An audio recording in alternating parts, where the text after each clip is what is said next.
Abantu benshi rero muramayininga cryptocurrency, ariko burya ntago harimo abatazi ubundi n'ubuhe buryo bundi bwo kumayininga. Urabizi ko tumayininga amapayi, tukamayininga n'ibindi, ariko hari ubundi buryo bwo kumayininga. Ubundi kumayininga ni ugucukura coin runaka ariko itarajya ku isoko. Iyo rero turi kuzicukura ziba ziri token, iyo zigiye ku isoko ziba coin. Hari uburyo rero butandukanye. Ubwa mbere ni ubwitwa proof of work. Proof of work aha rero ni computer cyangwa se ibyo twita ama CPU, aho zikoreshwa zimayininga cyangwa se bazimayiningisha coin runaka. Hari n'ibyo bita ama GPU mining cyangwa se ASIC mining. Aha rero Bitcoin ikoreshwa cyane kuri ASIC mining. Izi rero zikaba zinahenda, zikaba zinatwara n'umuriro mwinshi.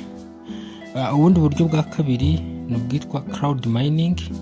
Cloud mining rero ni uburyo bwo gukodesha mining hardware, ubwo ni za hardware nyine zifashishwa mu kumininga. Rero ukaba wazikodesha ku bantu runaka bazifite, then bakazajya baguha inyungu runaka bitewe n'izo hardware umusaruro zitanga. Aho kugira ngo ugure zino CPU twavuze ku mwanya wa mbere za proof of work, rero no umuntu waziguze ukaba wamukoresha, then akaba wabona coin runaka utiriwe ugura za hardware navuze zo zitwara umuriro mwinshi nk'izira zimayininga Bitcoin. Ibyiza byayo rero nuko ntabwo wirwe nyine ugura hardware. Ikibi cyabyo rero nuko hazamo icyo bita scamming. Aha rero bakaba baguskama, bakaba bagutwara amafaranga yawe. Uburyo bwa gatatu ni ubwitwa proof of stake. Ubu rero nubwo rero ari uburyo butari ubwa traditional bwari busanzwe, ubu rero tugeranyije na proof of work. Aha rero ku proof of stake umuntu akora icyo bita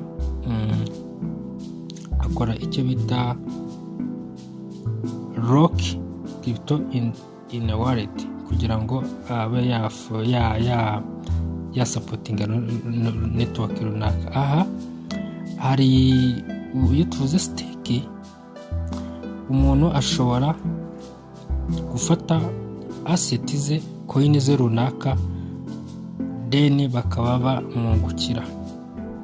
Aha rero murabizi staking nyine, murabizi ko ari ibintu bisanzwe.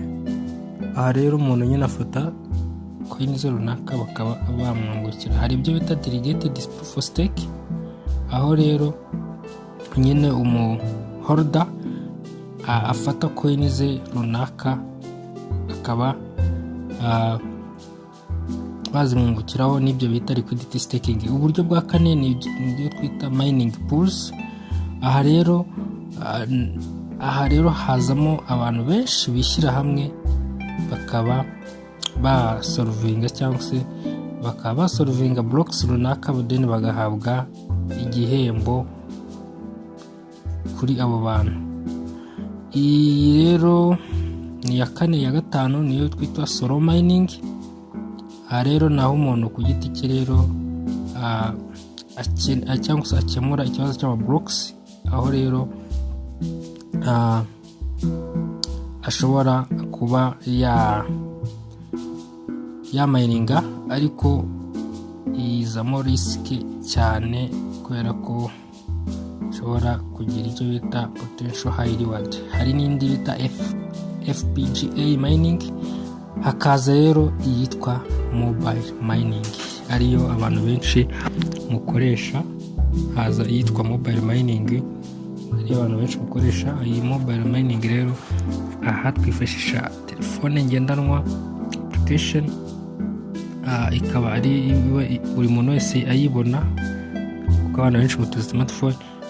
Aha niho rero hazamo za file network, ni ukuri ko dukoresha ibyo bita mobile mining. Hakaza niyo bita web mining, aho umuntu rero ashobora gusura website runaka akaba yabasha kumininga. Hakaza n'ibyo bita proof of capacity.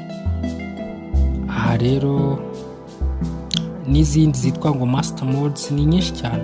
Ubwo rero P iri muri mobile mining. Izo rero types of mining zihari ni types zigera mu 10, zirenga 10. Ubwo rero izo nizo types of mining. Tuvuze izo types, ubwo rero ni uko nguko biba bimeze. Mwibuke gukora subscribe, musharinga n'abandi video nk'iyi. Imana ibarinde.